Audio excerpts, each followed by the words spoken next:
Quite well aware with Devi Bhagavatam, with Veda Sahasranam and Chakram, there are 9 mandalas. 3 for Agni Mandala, 3 for Surya Mandala, and 3 for Chandra Mandala. You can see the similarities. So, in Ramayana, it encompasses Sri or Shakta. The topic also we have connection to Bhadrachala Rama. As you all know, every deity upstairs what we have is modeled after a main shrine in India. Like Balaji shrine, modeled after Tirupati. And Padmanabha modeled after Trivandrum. Ayyappa like in Sabrimala. Like that, each deity is modeled after a major shrine in India. So our Rama here is modeled after our Bhadrachala Rama. So there is a legend and Sthala Purana about Bhadrachalam. We'll just talk for some minutes.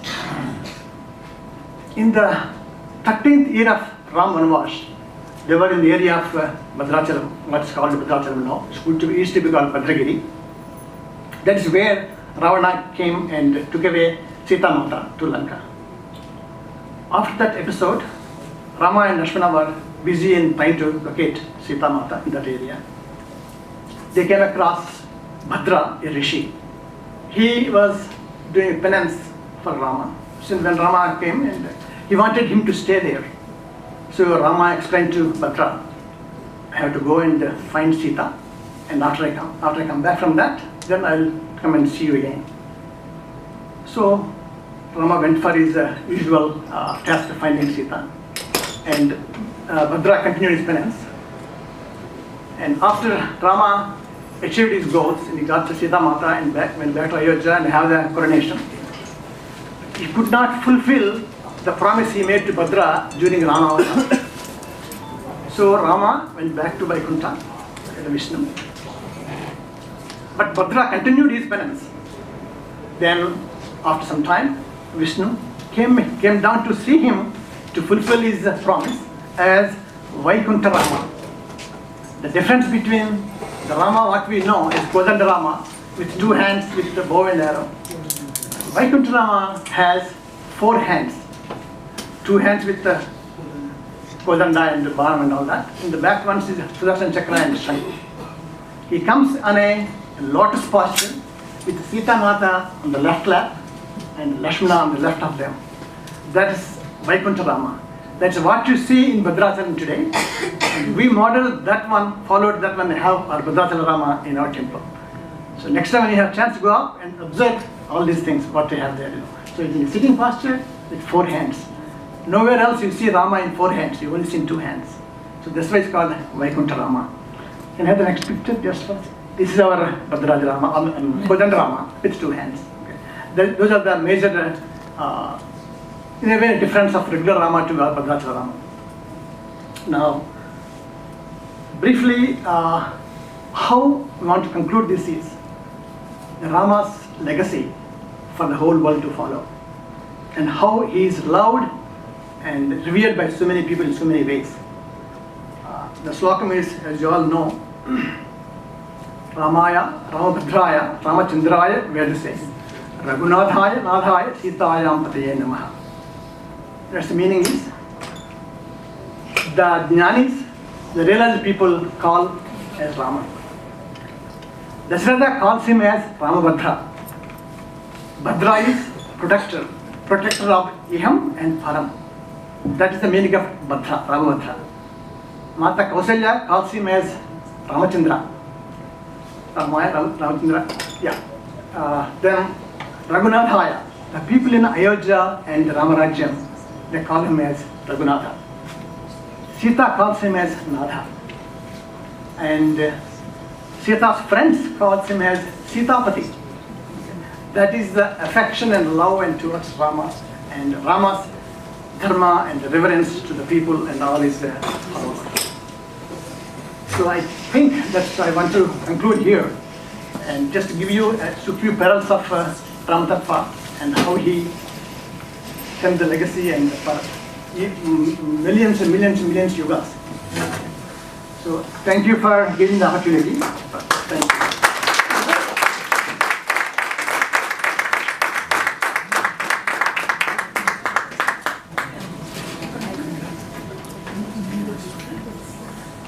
would you like to speak or give a presentation, sir? Huh? Just speak on that. Okay, please come. I just give a small introduction to the people. So, now I'm inviting my guest, Shri Vishwanathan ji. Vishwanathan ji is from Bethesda. He was in World Bank. He has been an important persona in the Washington Hindu circles. He was the first person to have started the first Sai Center here. He is a devotee of Sai Ram, and so most of the people know him. I'm now respectfully inviting him to make his presentation. Please, sir.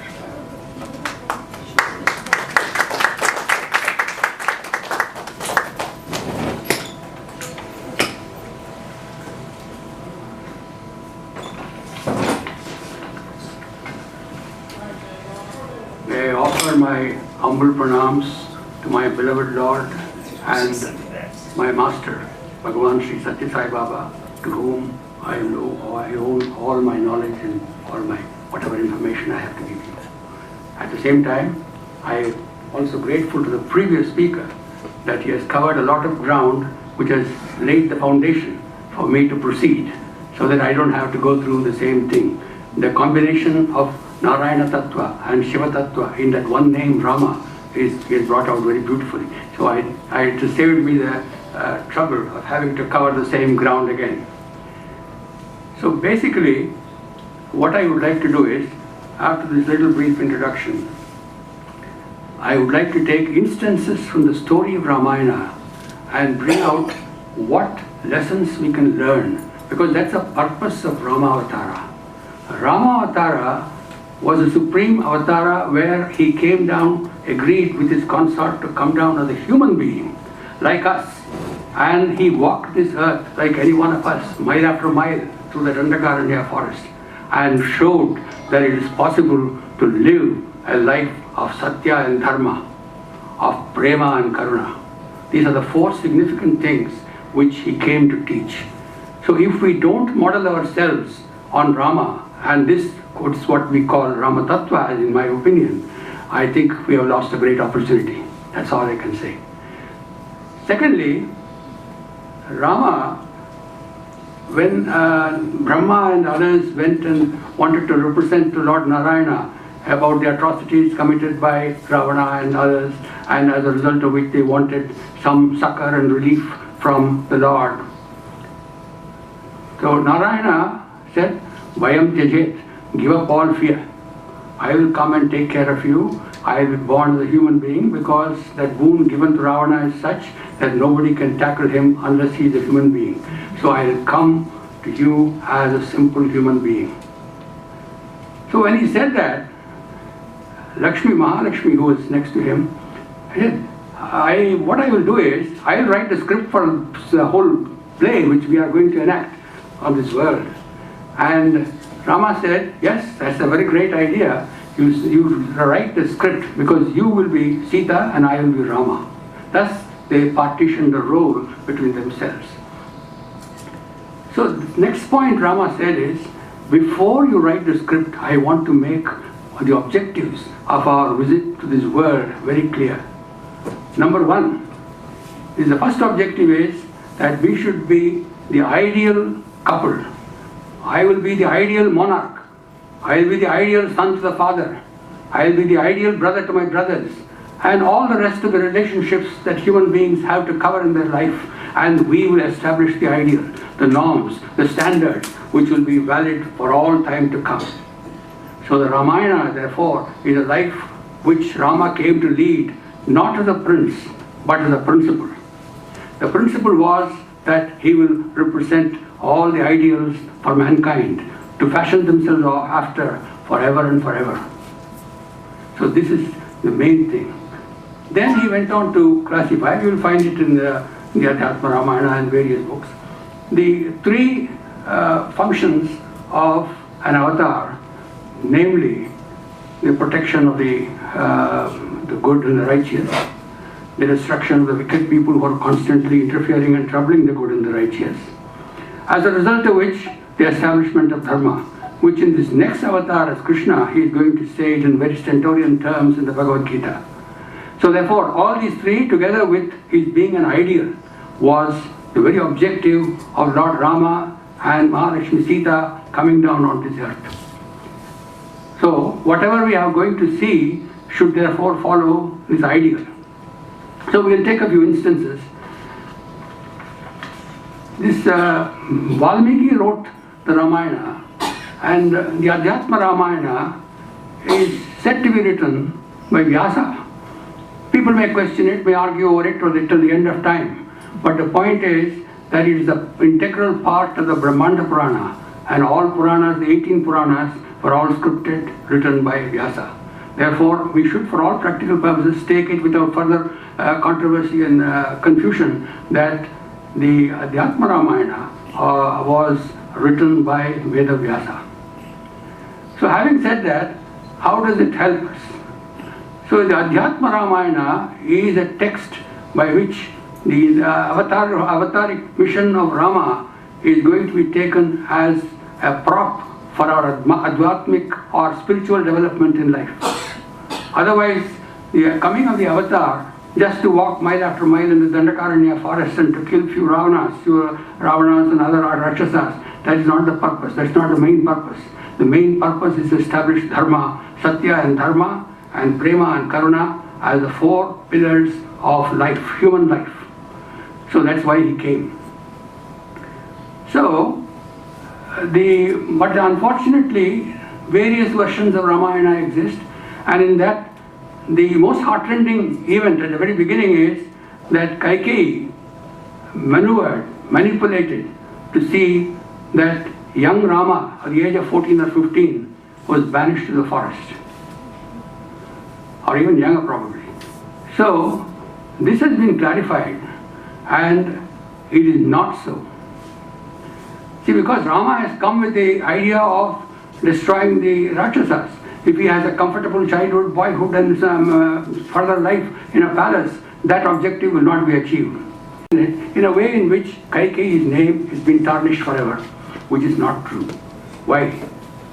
So, for this, we have to go back to the author Vyasa. Ashtadasa Puraneshu Vyasasya Vachanam Dvayam. Papaya Paripidna. So, such a Papa, you mean to say Kaikeyi, who came along with Rama as a part of the package deal from heaven, would be descending to such a low depth as to do such a sinful deed? No, she is not going to do this. Everything has a grand purpose in the Lord's scheme, and that's how it was achieved. This grand scheme achieved the purpose of sending Rama to the forest happily, and he was the one who was very happy, and he went there. So this is the starting point of what it is. So in that, people say it is the, what you call Pitrivakya Paripalanam, is what he did for saving his father's this thing. That is incidental. But the grand play is the master who came down. But he had another Vakya Paripalanam, Janavakya Paripalanam. People, the common people, what they say, what they feel, they should be made happy. In that came all the sages, saints, rishis who were there in the forest, and also the people of Ayodhya region. Everybody would be happy if the Dandakaranya region would also be brought up to the level of Ayodhya in terms of prosperity and spiritual development. So that is the basic thing.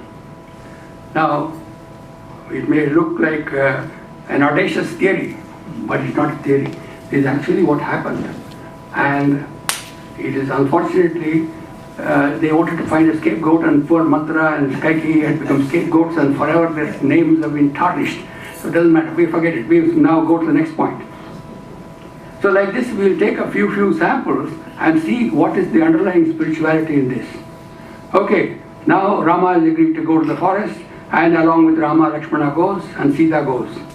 As soon as they cross the river Ganga and set foot on the forest region, Rama stops and says, Lakshmana, from now on we are entering the forest region, so I want a certain fundamental discipline between the three of us. I will walk first, Sita will walk next, and at the rear, you bring the rear as Lakshmana, you be at the rear.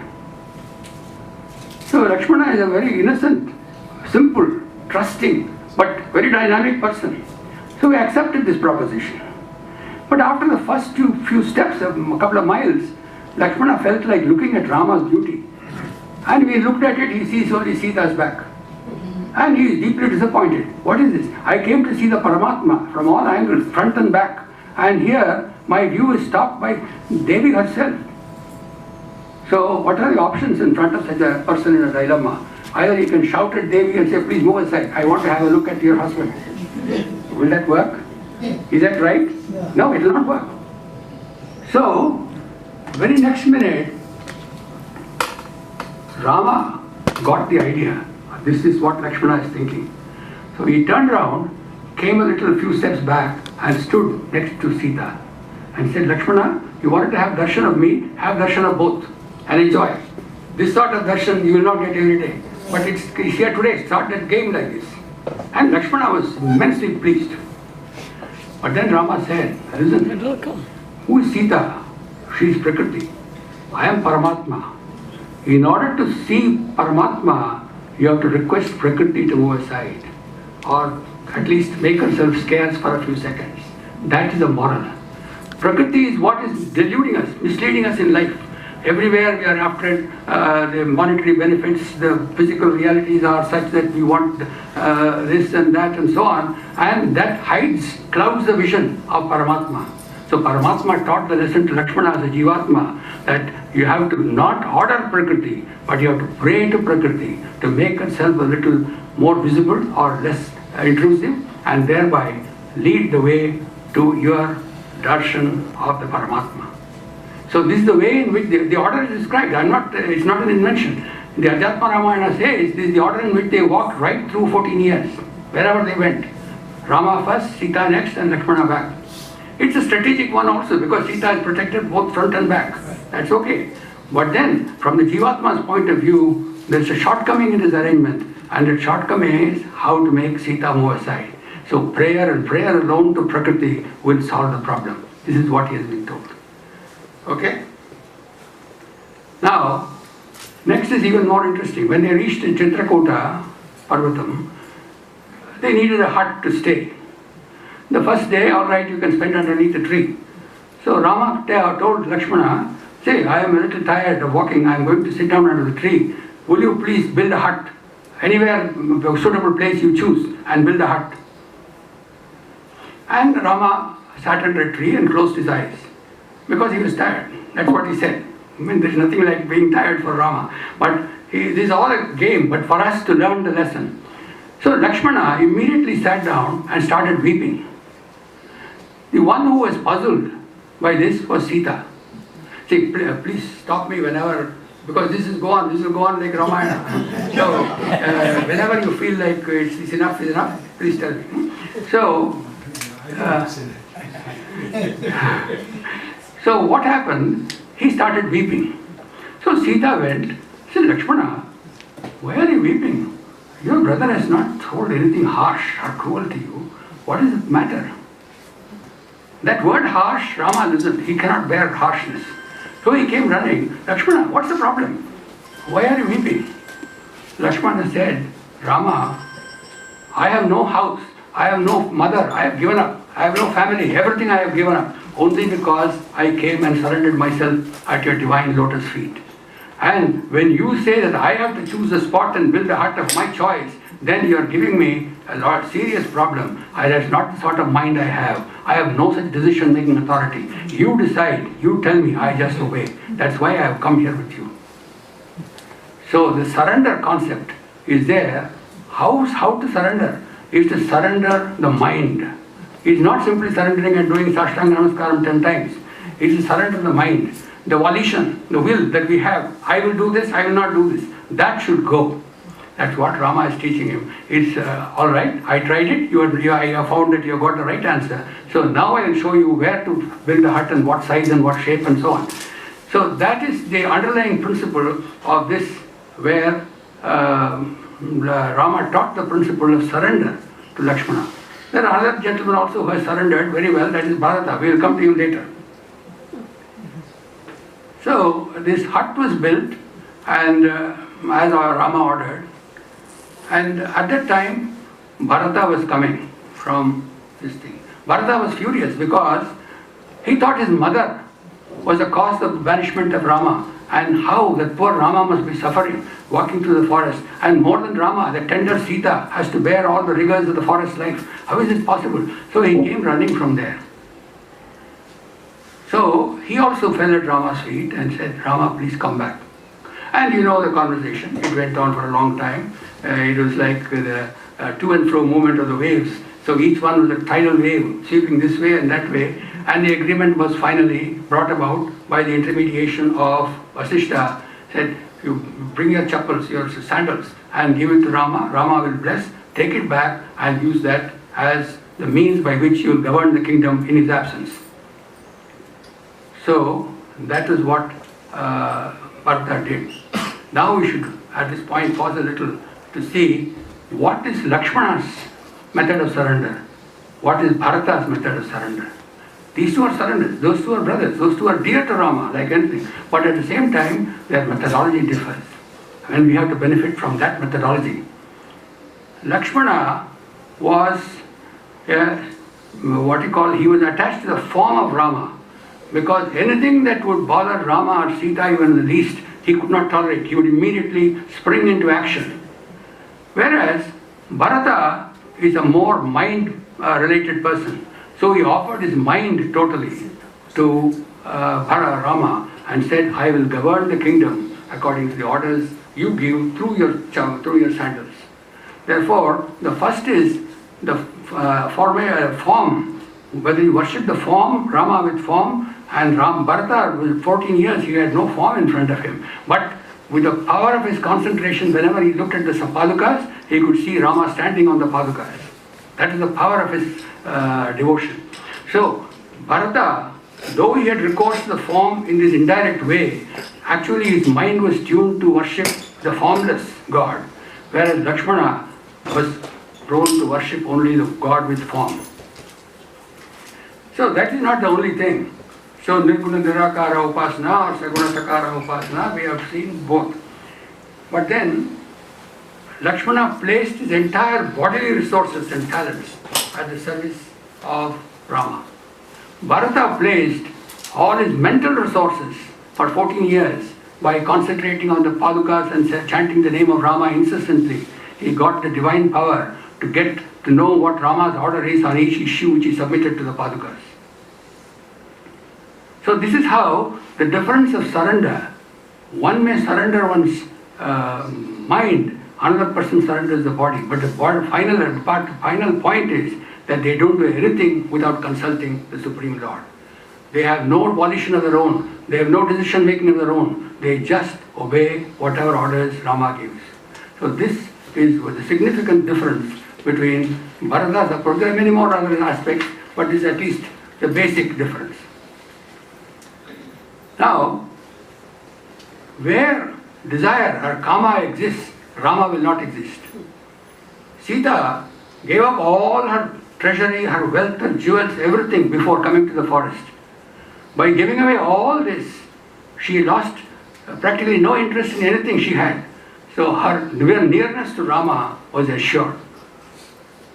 When all the desires have been evacuated from the mind, you automatically get close proximity to the Divine Lord. The moment the one desire, that the golden deer, I want the golden deer, alive or dead, and that is going to be my future playmate and all that. And the moment her mind went there, her proximity to the Lord was removed. So this is a strong reminder to us that if we get too much entangled in the worldly matters and have desires, in fact, this kama and, the Bhagavad Gita, it says how the kama and krodha and jealousy, greed, these three ruin man. They are the gateways to hell. So that being the case, here this kama is what brought Sita herself down. Wrote in order to teach us the lesson that this is the most important point in my own life, how for one simple desire I lost the proximity of the Lord. Now, The next point is we'll take one or two simpler stories. You tell me when the time is up. I am really conscious of that. Five minutes more. 5 minutes more. Okay. This will be a lighter vein. Rama and Lakshmana combed the forest in search of Sita after she was taken away, abducted by Ravana. And one evening they came tired, very tired, and they wanted to have some water from a pond, which is very crystal clear. It's in front of them. So, in a very tired attitude, they dropped their bow and arrows. When they dropped their bow and arrows, Rama's arrow fell out of the quiver and fell scattered in the mud and slush. So they had a good bath in the pond, and then they drank water and refreshed themselves. And when Rama pulls out the arrow one by one, whereas Lakshmana's arrows were all intact, so he pulled out one arrow in the tip had a spot of blood.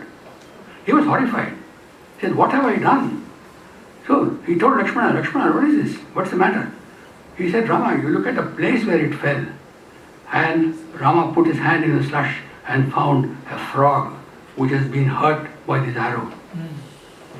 And he took that frog in his hand very lovingly and told the frog, "Hey, why did you cry? If you had at least shouted 2 times, then I would have immediately removed the arrow. It remained there for nearly half an hour. We took all the bath and drink and all that, and then this. Why did you not shout at the beginning?"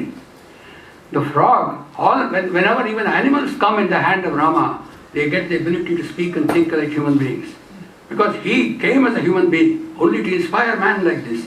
And the frog said, "Rama, when anybody else attacks, I am always saying Rama, Rama, Rama. When Rama himself chooses to attack me, whom should I call?" So, then Rama asked the frog, "So you abandoned all calling because it's me that did it?" "Yeah, that's my state of surrender. I have surrendered to you. I don't complain against you also. Even if you want to stab me, I don't complain." So this is a very beautiful, nice incident which happened. To one more incident with that, we'll switch on. One day, this is in Ayodhya. Rama used to walk through the streets very carefully to see whether there's any problem, anybody sick, anybody sorrowing, anybody suffering, and Lakshmana used to follow a few feet behind. Suddenly, one dog came with sores all over and with fleas sucking its blood, and when it came, Rama took pity on it. I say, "Why are you like this? What happened? Who beat you? Or what happened to you?" Then the dog, which has got the power of speaking when it speaks to Rama, the dog says, "See, I was trying to guard the house of my master.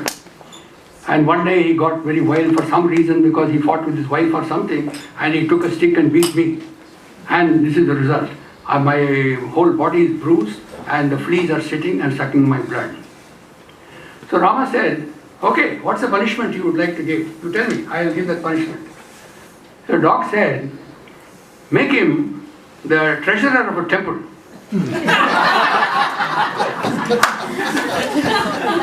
So Rama was really curious. I say, that's not a punishment, that's a reward. Why are you saying this? The dog said, "Rama, I have to confess, in my previous birth, I was a treasurer of a temple, and I stole a lot of money, and as a result of this, I am now born as a dog. So let the same thing happen to the fellow who beat me." So Rama shows thereby one important truth. All property belongs to God. All of us, whatever we are eating, whatever we are drinking, is the property of God. And we have to repay for this with our hard labor, whether it be mental, serving others, helping others, or doing some form of seva and service. We cannot get away from this debt that we incurred. The Bhagavad Gita says that in chapter 3, verse number 12. It says this, that we are stealing and eating. The man who does not pay the compensation for it, he is eating. He is only stealing God's property. So with that, we will stop. Ram.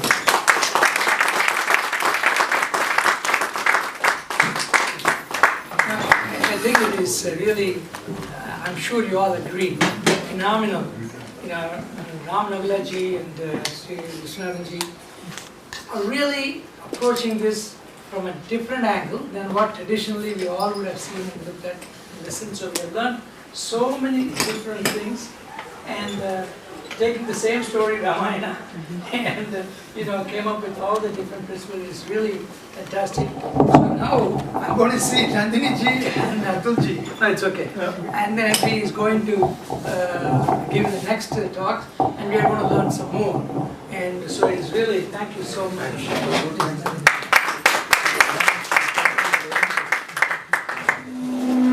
Really, Nandini ji does not need much introduction, but however, I will just say that she is an ardent devotee of Sai Baba. She is professionally a business entrepreneur, and she is CEO of a company. And she has been an energy consultant. Besides that, she has been doing programs on television, and she has been inviting people from the Shiva Vishnu temple also in one of the programs. And now I am inviting Nandini ji to make her presentation. Nandini ji, please come.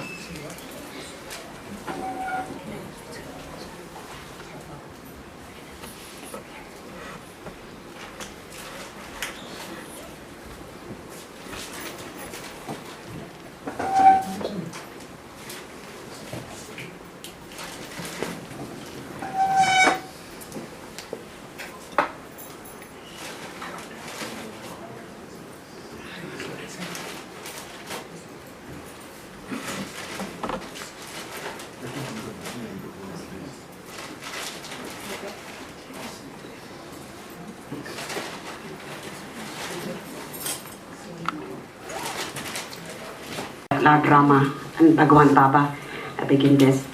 We are going to do a few topics. The first is who is an Nadopasaka? Who is Thyagaraja? What kind of devotion did he express? What kind of lessons do we take from Thyagaraja's life? And some takeaways. First, who is Nadopasaka? Nadopasana is worship through music. And our scriptures say, Pranava Nadam, Omkaram is actually the origin of music. Thyagaraja Swami himself says, in Mokshamu Galada, Saramati Raga Kriti, Pranava Nadamu, Sapta Swaralayamu, Pa Raga. Pranavanadam is the one that transformed into Saptaswaras. So without Pranavanadam, Saptaswaras do not exist. And then he goes further to say that the experiential knowledge of the Nadam coming out of one's inner soul is actually moksha or liberation. So Nadopasaka is one who evokes those emotions through music. And Thyagaraja Swami himself verily is a Nadopasaka because through his compositions he energized our spiritual forces. And in another Kriti, Nada Sudha Rasambilano, Thyagaraja Swami says, Lord Rama himself is the essence of Nadam, essence of Vedas, Puranas, Agamas. Now, who is Thyagaraja? Thyagaraja is considered as the Kali Yuga Valmiki, Kali Yuga Narada, because of his passion for music and his love and adoration for Lord Rama. He was born in 1767 in Tiruvayyaru, Tanjavur district. And in fact, this year, 2017, is a very special year. It marks his 250th birth anniversary, and I'm really, really fortunate and blessed to be able to speak about Thyagaraja with you today. Many call Thyagaraja as a saint because he lived a very simple, ascetic life. There's a story that when he was very young and his musical prowess was getting to be known in Tanjavur district, the king of Tanjavur himself sent him an invitation to join his court as a poet and sent him lots of gifts also. Thyagaraja outright rejected the invitation and all the riches sent to him and sang this beautiful kriti, Nidhi Chala Sukhama. Is wealth going to make me happier than singing my Lord Rama's kriti, kirti freely? So you can see, even when he was very young, he had his priorities straight, and he stuck with that throughout his life. Also, his compositions as a poet have profound literature value. He wrote his kritis in so many different ways. His simple ones are called bhajans. We have all sung Utsava Sampradaya Kirtanas, Divyanama Kirtanas. These are all very simple bhajans. And then some which are a little bit more elaborate are the usual kritis with many anupallavis, charanams and so on. That's what is being sung in the concerts regularly. He also did very elaborate pieces, operatic pieces. Naukcharitram, Prahalada Bhakti Vijayam are all with fantastic creativity. So he was a very prolific poet. But more than all these, to me, Thyagaraja is a guru, is a guide, because through his compositions, he left with us profound philosophical truths to put us in the Bhakti Margam. So, and also he walked the path of talk, because he not only preached them, he was really leading his life that way. So a guru is one who doesn't just talk and preach. He has to be able to show by his conduct, and he was verily the same.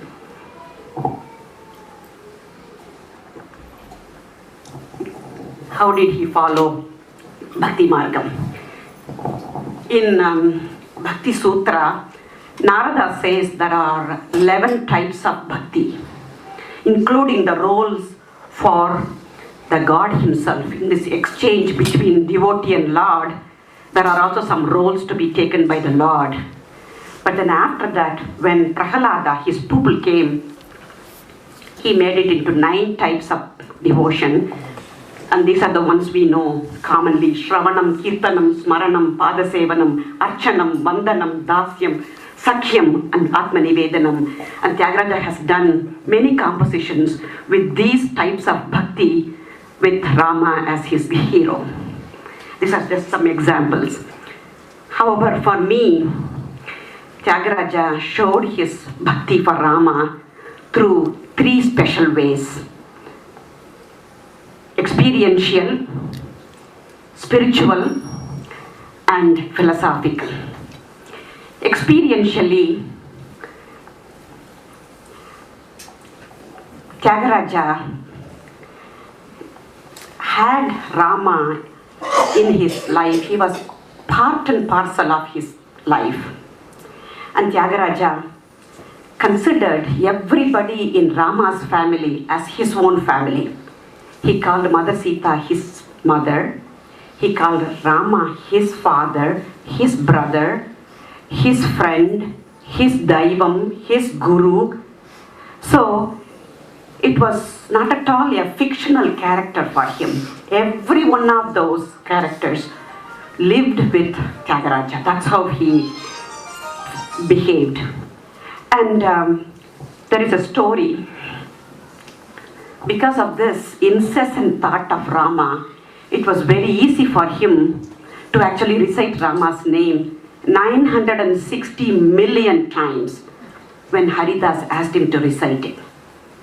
So diligently he finished that assignment, and then he heard a door knock. And in came Rama's entire entourage into his puja room.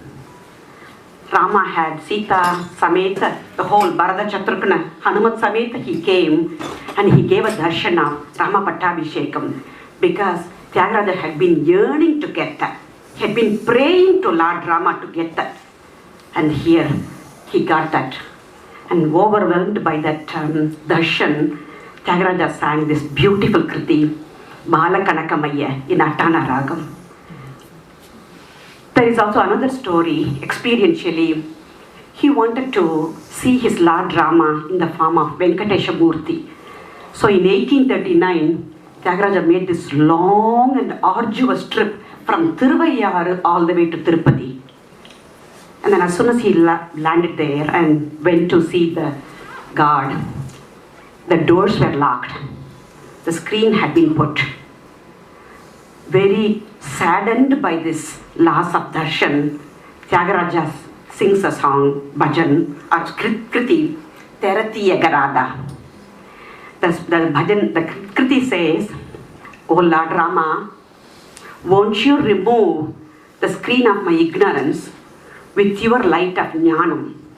So passionately he sang that kriti in front of the Sanctum Sanctorum. And to the astonishment of everybody around, including the temple officials, the doors automatically opened. The screen pulled apart automatically. And there his Rama was in the form of Venkatesha Murthy. Once again overwhelmed with joy, to his heart's content, he sang the kriti Venkatesha Ninnu Sevimpu one more time. He had offered this. So you can see all his compositions are true experiences and interactions with Lord Rama on a daily basis. Some of his compositions also show the spiritual connection that he had. To him, Lord Rama was the unsurpassed one. No God can come near him. Nobody can come near Thyagaraja and say, "I am so and so." For him, nobody else exists in this world. And in the beautiful kriti in Karaharapriya, Ramaniya Samanam Yavaru, he says, Lord Rama is the only reason the entire Raghuvamsha got the supremacy. See, he gives that highest regard, highest respect for Rama. There's nobody else for him. That kind of spiritual connection he had. He also said in another beautiful Arabi Raga Kriti, Ninna Nera Namminaro. He says, "I have taken refuge in your feet, Lord Rama. Nobody else can protect me. I have given up on all the mortals. The mortals are useless. I have abandoned them. I don't even consider them. I don't depend on them. You are the one who is going to help me. Who is going to take me out of the clutches of Yamadharmaraja. I don't care. You are going to be doing that. Also, not only for me, you should do for everybody, Rama, because all of us have karmas, accumulated karmas, and only you can save me." That's a beautiful kriti.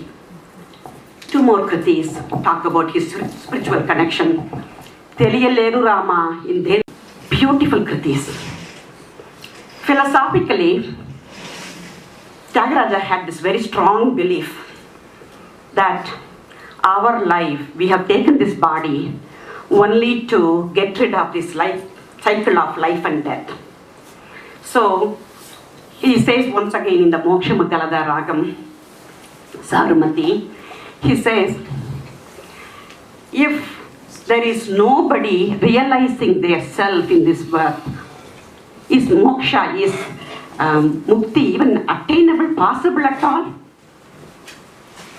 That is the question he has for the human beings, and he's asking that in a very appealing way. He's also admonishing the humankind, don't waste your energy, don't waste your body, don't waste your sacred birth, don't waste your resources. You've been given plenty in this human birth. Follow Rama's feet and attain Brahmanandam.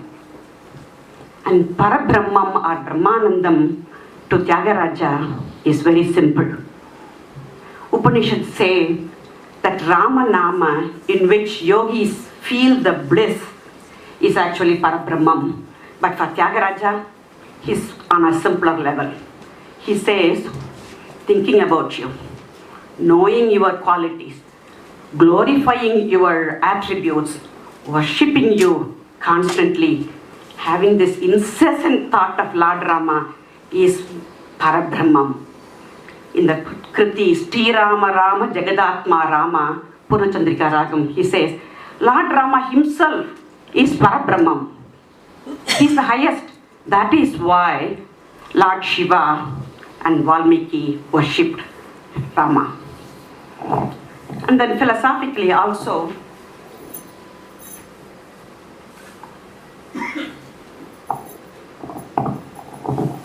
he is able to visualize Rama around him all the time. So he is showing human courtesy of giving Rama water, milk, fruit, food, some betel leaves, betel nuts, and then giving him bath, giving him clothes, aparnas, alankaram, archana, and taking Lord Rama to sleep and singing his lali. Jojo Rama is a very famous lali. So for him, Lord Rama is living with him. On a day-to-day basis, from morning to evening, he is able to see Lord Rama, feel him, experience him, get him very, very close to him. Because of which, he even didn't feel that he is any different from Lord Rama himself. This is the beautiful, the most highest, I should say, highest form of realizing Parabrahmam. Advaita principle. The devotee and the Lord do not think they are different. They are merged. The bliss he gets, Thyagaraja himself, are now merging with Lord Rama because of his pure Rama Bhakti. And this is actually really, really very powerful for me, because you can imagine the bliss, the ecstasy Thyagaraja is feeling when Rama is around, and he's feeling this exact merger or Brahmanandam. And the compositions he wrote during those times are examples of Thyagaraja in my mind. What is Thyagaraja? Very simple. It's a saram, Veda Vedanta saram in its simplified form, which says Rama Bhakti is the ultimate Brahmanandam, is the ultimate bliss. You put your mind and body and unite it in Rama Bhakti, you are bound to get that bliss. So these two kritis, Kanakondini Ramachandruni and Indakan Anandamemi, are very powerful kritis.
Santa Janula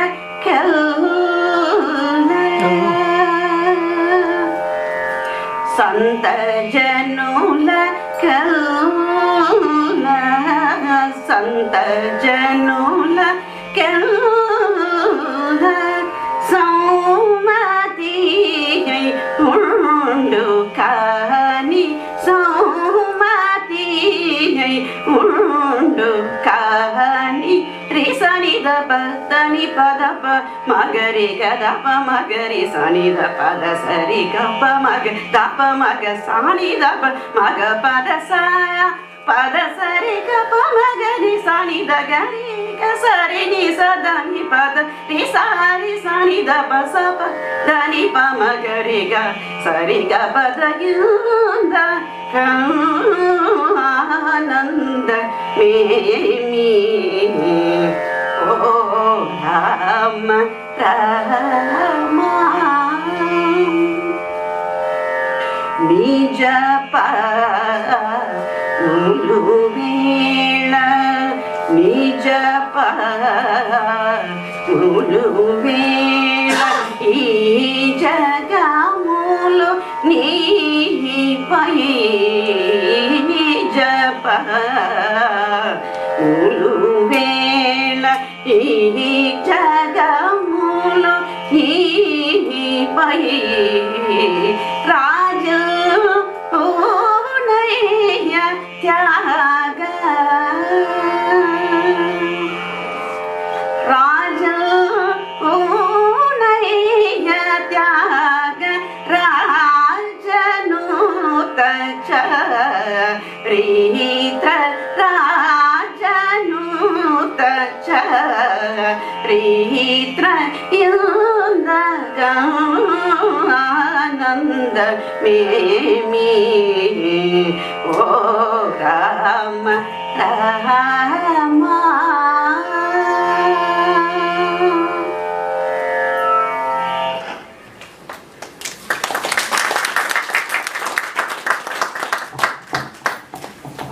What do we learn from this bhakta? At least 4 things in my mind. One is namasmaranam. He took, as my colleagues mentioned, Taraka mantram, Rama. Ra comes from the Narayana mantram, and Ma comes from Shiva Panchakshari, Namah Shivaya. And put together these 2 syllables are so powerful and give the benign impact to the humankind. He held on to that, and he also taught us to do Nadopasana, because through Nadopasana in one of the kritis, Sangeeta Jnanam Bhakti Vina Darbari Danyasi Raga Kriti, Sangeetam without Nadopasana, you can't tell apart between right and wrong, fact from fiction, or real from unreal. So Nadopasana has that much power.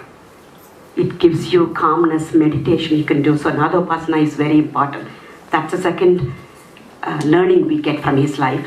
The third learning is to be selfless, because he did all these compositions not for himself.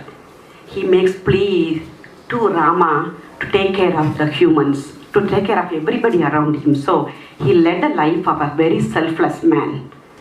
The last thing we learn from him, he's asking us to be ready for self-experience. He says, Rama Bhakti and the bliss you get, you have to be ready to surround yourself with enlightened people like this, who are believing in Rama, who have Rama Bhakti. With their satsang company, you are likely to get that bliss more and more.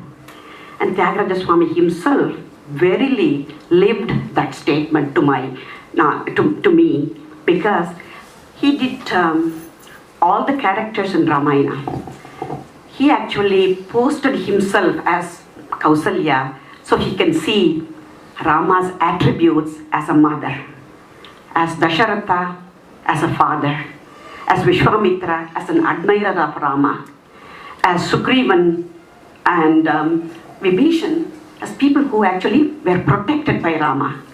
He posted himself as Mother Sita, so he could see the attributes of Rama as a husband, dutiful brothers, Bharata and Shatrugna. So Thyagaraja engulfed himself with all these people, made himself as every one of those characters, so he could observe the divine qualities of Rama from various angles, not just one angle as a poet, no, not Bhakta.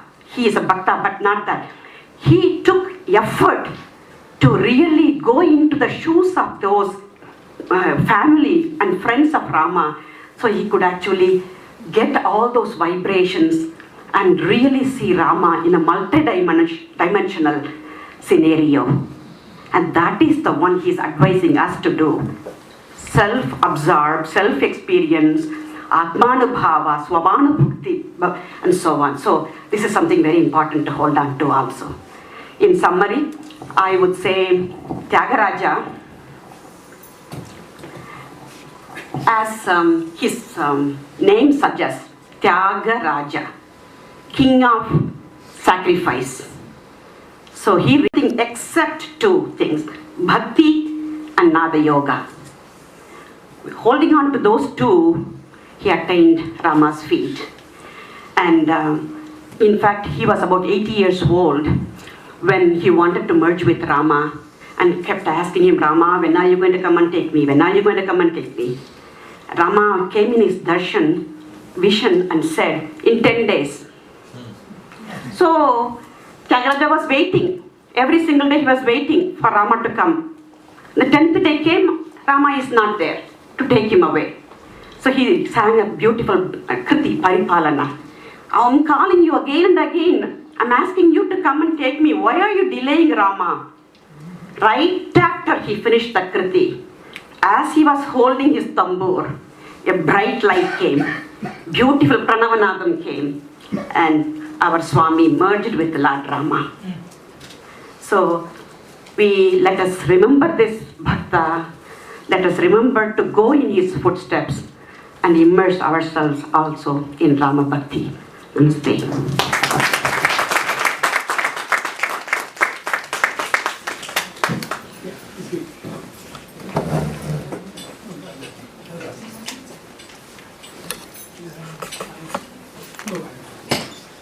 After Atulji is going to give his portion of the talk, there will be question and answers for the entire panel. So feel free to stay and ask any questions that you have. So then they can elaborate and expand on whatever they have talked about. So with that, turn to Thank you, sir. Thank you very much. Tulsi has written, Hari Ananta Hari Katha Ananta, Kahain Sunahi Bahu Vidhi Sab Santa. I think people behind are not able to hear.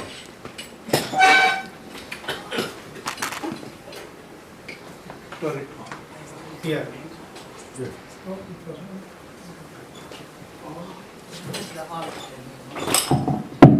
Yeah, now it's on. Okay.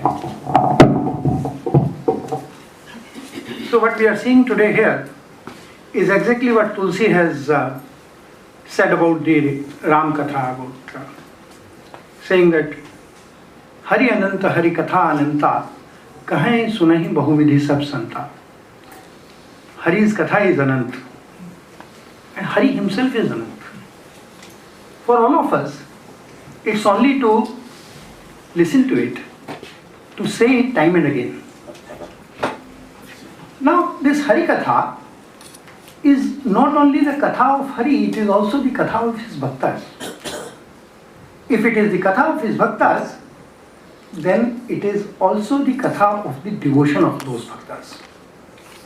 I, as a student of history, would like you to take into the realm of past, where you would see how the devotion changed the course of time, course of history, course of nation, not once but many times. Since the subject is very vast, what I propose to do is, I just wrote it down on a page, paper, so that I can just read it and do not digress. After that, we can have question and answer session. So please permit me. When we were in school during the 1970s back in India, the history books used to treat Lord Rama, Krishna, Siva, Vishnu and other gods of Hindus as myths. Really, the whole of Hindu pantheon was treated as mythology. As a consequence, our ideas in that formative age were torn between the tradition that we followed at home and the education that we were getting in the school. It was much later when I realized that the education in the socialist states has always been a part of a state monopoly of dissemination of information.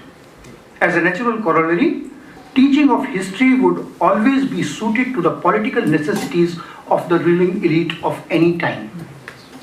When the newly independent India took to the socialist pattern of society, the Avadi session of Congress, I quote, the history writing also went in the same way. The imperialist and colonial stereotypes of Hindu pantheon being totally a mythological construct was one of the significant dimensions of this history writing. But on the other hand, the popular world was a different story. It was during the same period that the films made on religious themes were almost always blockbusters. Remember Jai Santoshi Maan? The people who are from North Indian background will definitely remember. This broke all records of earnings for its producers. In South India, we had the phenomenal rise of politicians who were initially actors who played the roles of religious characters. Similarly, when the Ramayana TV serial was telecast, its popularity in India was something unheard of. Passenger trains would run late due to being stopped by the people to see the serial on public television sets displayed at platforms of the passing stations. You can actually read the news items of those days. The trains would really be stopped like that. There was this great divide between the academics and their patrons in the ruling elite on the one hand, and the Hindu masses on the other. These, particularly the historians, these academics, were not answering the questions that the society was asking them. See, we historians always consider history as a dialogue between the past and present. So past is represented by the historian who's telling the story, and present is represented by the general society which asks them questions. So these academicians were being dishonest. They were not giving the answers to the questions that people wanted. They wanted to herd the people in one particular direction. They kept on tilting to the left, tilting to the left until they fell. This is a great quotation by Art Buchwald about Nixon. When Nixon continued to tilt towards Yahya Khan, and ultimately he said he fell. He fell when the 1971 war was won by India. Anyway, so this is just a side story. The people wanted to know about Rama, their ideal hero of all times. The historians would answer that he was a myth. All the evidence notwithstanding. And interestingly, all this was happening just within the years of Gandhiji's departure from the national scene. To be sure, Gandhiji had used the Ram Bhakti of the Hindu masses to liberate them from the colonial rule. But this was not the first incident in Indian history when the tide of Ram Bhakti changed the course of history. Rama finds mention in Rig Veda itself. The frequency of appearance of his name in the later Vedic literature increases. It is not only the Vedic literature that the name has come so many times, even the Zende Avastha, the religious book of the Parsis, which is supposed to be at least 3,000 years old, has a whole hymn devoted to him. Max Muller published it in his 50-volume edited book series called The Sacred Books of the East, which was published by the Oxford University Press. The history of place names in the whole of the subcontinent testifies further to the significance of Rama, as his popularity continued to grow to the extent that he became the avatar of Vishnu by the time Valmiki wrote the Ramayana. Many scholars believe that Ramayana is not a work of a single person, and there are substantial interpolations in that work. They say that the whole Uttarkand is an interpolation, but then it is not very important because even these interpolations are more than 2,500 years old and show the popularity and significance of the Ram Katha even in that distant past. The Ramayana has the reputation of being the first Mahakavya or epic in Sanskrit. The core of the main body has come into existence much before Panini in about 600 BC. Panini, while teaching his rules for forming words, has given the examples. His examples are like how the word Saumitra will come about. So, son of Sumitra is Saumitra. So, like that he is proving by these examples he is proving his rules, the rules which he has made for the Sanskrit language. So, later, Kautilya in his Arthashastra has described an old tradition of Lavi Kush, or young boys singing the story of Rama and begging. So you can see the Uttarkand, how Uttarkand, that means even Uttarkand was much before that had been made it into the Ramayana. It clearly proves that the story of Rama had gone so deep into the Hindu psyche that a statesman in his magnum opus Arthashastra and a grammarian in his grammar work of extraordinary importance Ashtadhyayi cite about the story of Rama probably subconsciously or maybe even unconsciously. We only have glimpses of ancient India.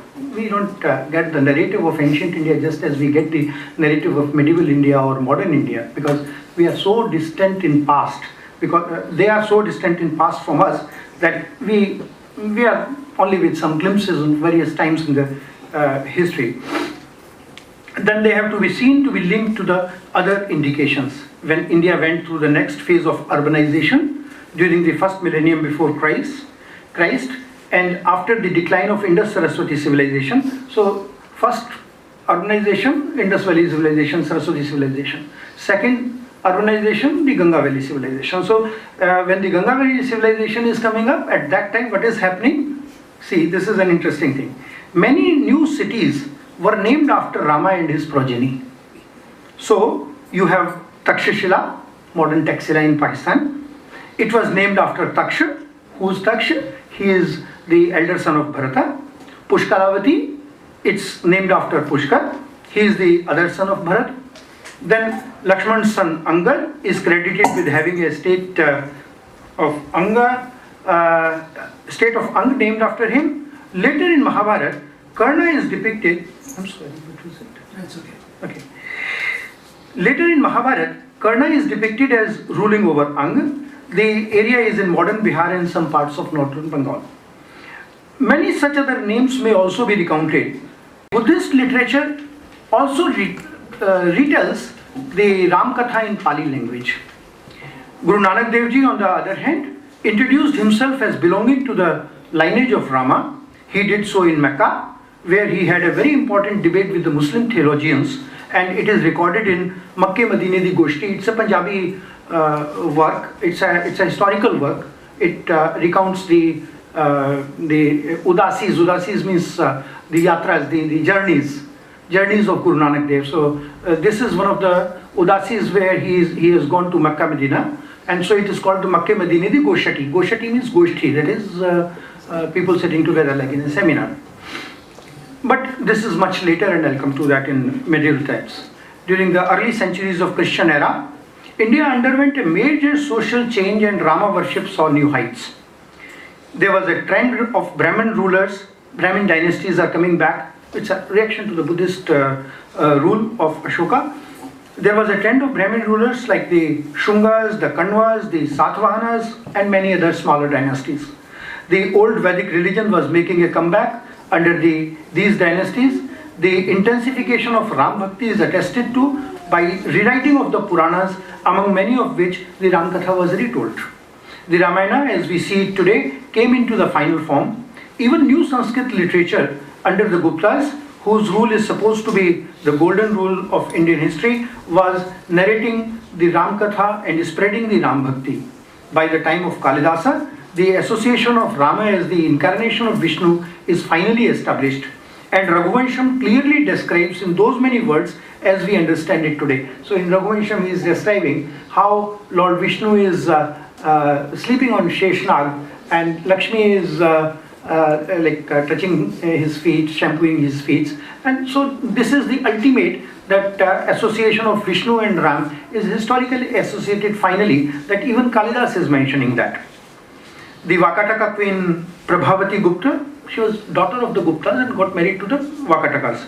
So the Vakataka Queen Prabhavati Gupta was a great devotee of Lord Rama and constructed a great temple at the site where Lord Rama is supposed to have taken the vow to eradicate the Rakshasas from the earth. So, Nischare heen karahu mahi bhuj uthaye pranakeen. Tulsi has described it in his Ramcharitmanas like that. And that place is very near Nagpur. It's called Ramtek. So the word Ramtek itself is the woe of Rama. The place where Rama took the woe to eradicate all the Rakshasas from the earth. So, and the place got its name as Ramtek. It is near Nagpur and the temple is still there. I have been to that temple. The great boar statue was given by Prabhavati Gupta herself. Soon after, the Bhakti, later the great mathematician Varahamiri gives the rule of making these statues for Lord Rama. Soon after this, the Bhakti emerges as the most dominant spiritual force under the Alvars and Nainars in the south, and Rama is again the main hero for few of them.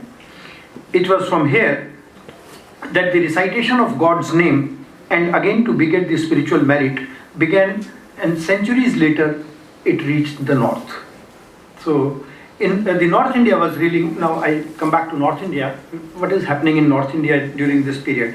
The North India was reeling under a new type of foreign invasion since 632 AD. While each wave of earlier foreign invaders would eventually be integrated into the Hindu society, the Islamic invaders were different in the sense that they wanted to change the very fabric of Indian society.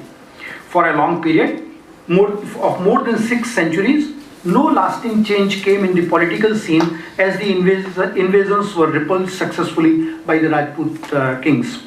Sindh continued to exchange hands. Afghanistan was lost in the beginning of the 11th century.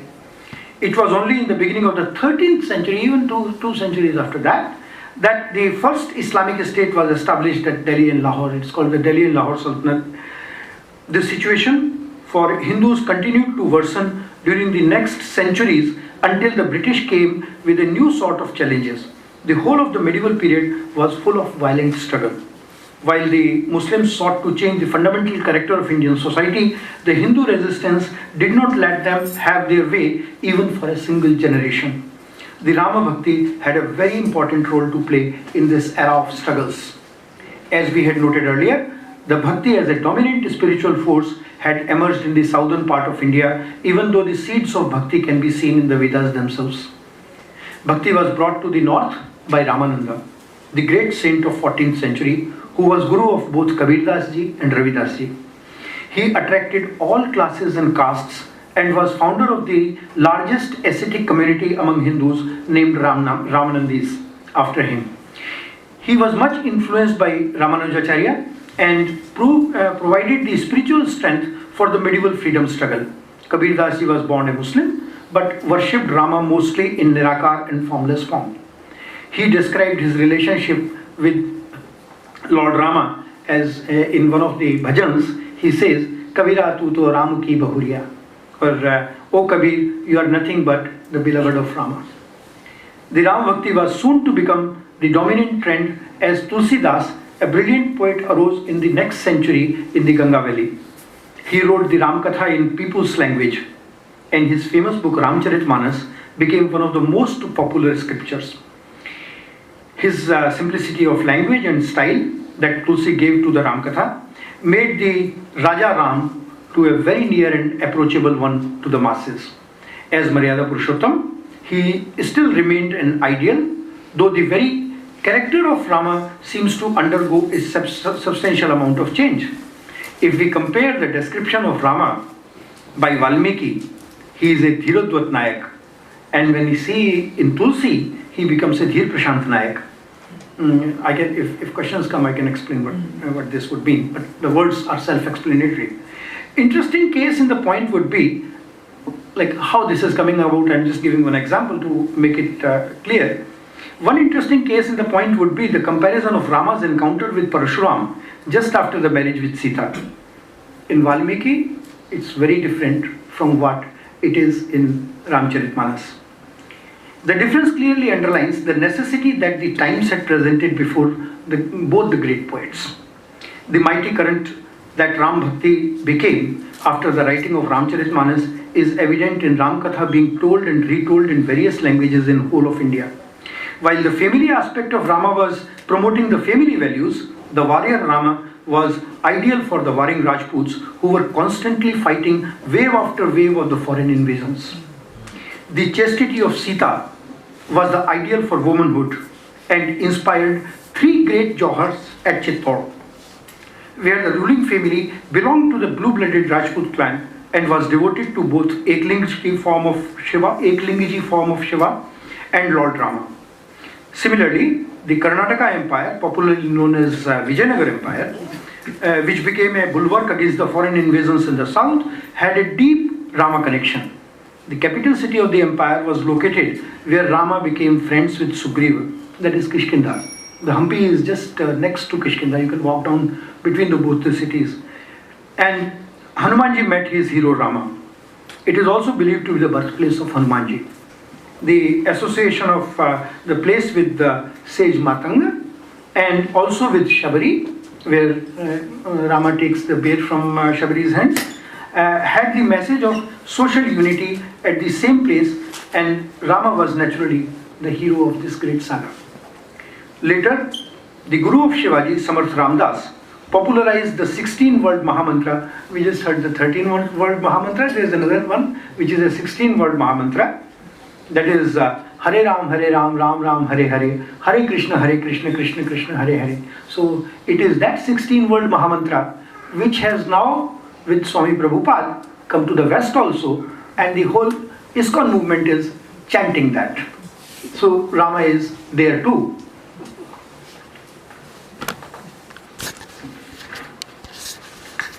He also popularized, Samarth Guru Ramdas, he also popularized the Hanumanji worship in akhadas, in various local gyms. Akhada style, which had obvious advantages in the struggle against the invaders. It was not only during the medieval freedom struggle that Rama Bhakti had the roles of supporting the nation, both spiritually as well as militarily. During the modern freedom struggle against the British colonialism, the same Ram Bhakti played a vital role. It was the Ram Bhakti of the masses, to which the shrewd and astute politician Gandhiji evoked by his Ramdhun and the use of symbols related to the Ram Katha. Gandhiji did not use the name of Rama only politically, but he immersed himself in it so much that when he was shot, his last words were, "Hey Rama." Gandhiji successfully became a bridge between the elitist Congress leadership and the masses.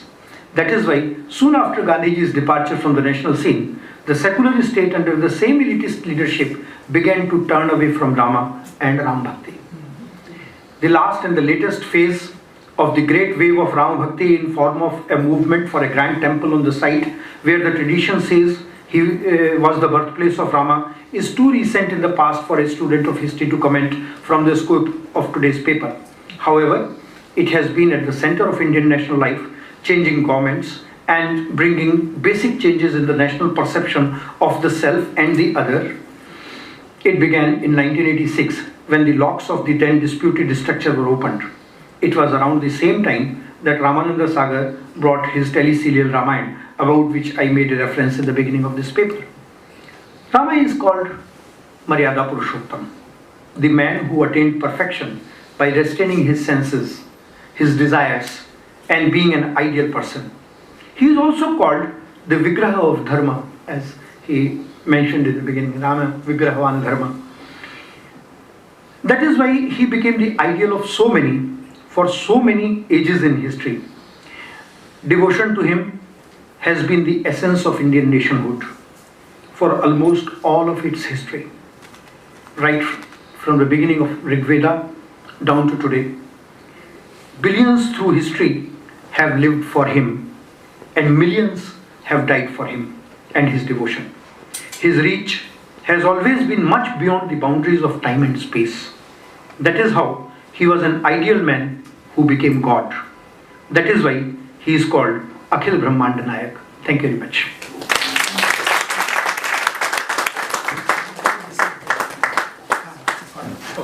I was mentioning about the first two speakers, about how they made new points, then I should say something about Nandini ji and Atul ji. Nandini ji brought music, which is integral part of whatever we do, and combined that from the Thyagaraja perspective, including sang a beautiful song of Thyagaraja, Thank You. It is a wonderful way of bringing the music and Rama, together. And we can understand that without that, in terms of the Bhakti part. And of course, Atul ji, as you already know, from the last time from the Siva Tattwa and even before, he's a historian. And so he is really, these are all the things that are close to his heart.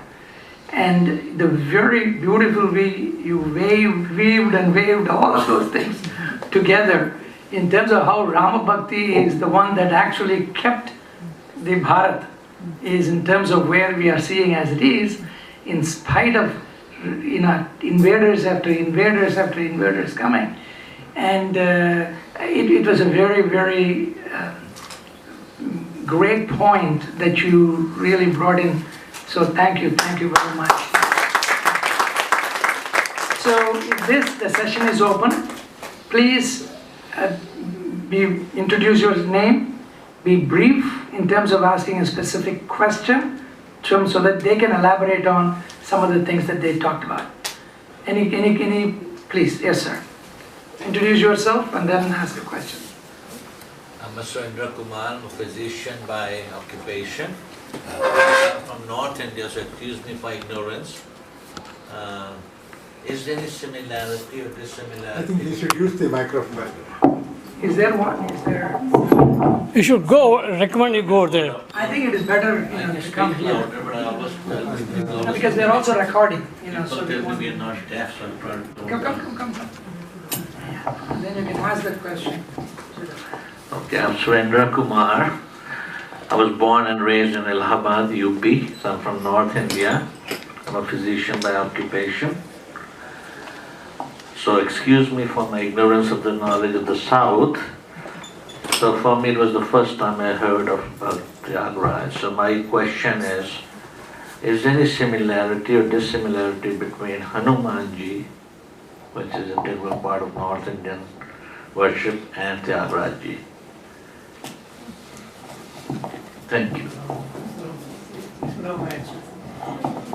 Thyagaraja is a saint who lived about 250 years back only. And Hanumanji, according to Ramayana and so on, he was the definition of Bhakta and gave everything for serving Lord Rama in various capacities. So one can say he's a god himself. By being so dutiful, Hanumanji became a god. And so these are, and Thyagaraja himself has sung about Hanumanji also. So they are obviously different characters, so to speak. This is a human who, by his conduct, became a saint. The other one is through his character and mythological significance he has for Ramayana. Yes, please come. Yeah, I mean, by the way, as he is coming to, this is the second, as Atulji said before, the series. We are also learning, we are also fine-tuned. For example, there is a Sanskrit class before this. So what next time we'll do is we'll set it up even before that, so that we can start on time. So when we do it, and similarly we'll have a second microphone. So we will learn as we Okay. I have two comments. One on the question of Hanuman and South Indian traditions. According to the Madhva tradition in South India, Hanuma, Bhima and Madhvacharya are supposed to be three incarnations of Vayu. Sri Madhvacharya himself says that Hanuma, Bhima, and he is the third incarnation of Vayu. So there is a connection of Hanuman and South Indian saints that way. And the second comment I have is historical inaccuracies. There are a lot of historical inaccuracies on Rama by the Kumar Indian writers. Probably to address all that requires a separate seminar and so on. I just briefly mentioned that Rama is considered that to be like mistreating Sita, It is not true. And then has a caste differences with Shambhuka. I killed Shambhuka wrong way. That's not true. So again, probably needs another seminar there. I agree with you. It's a separate. Thank you. Other questions, please. Yeah, please. It's not a question. Please go to that side. Come. Go to the front.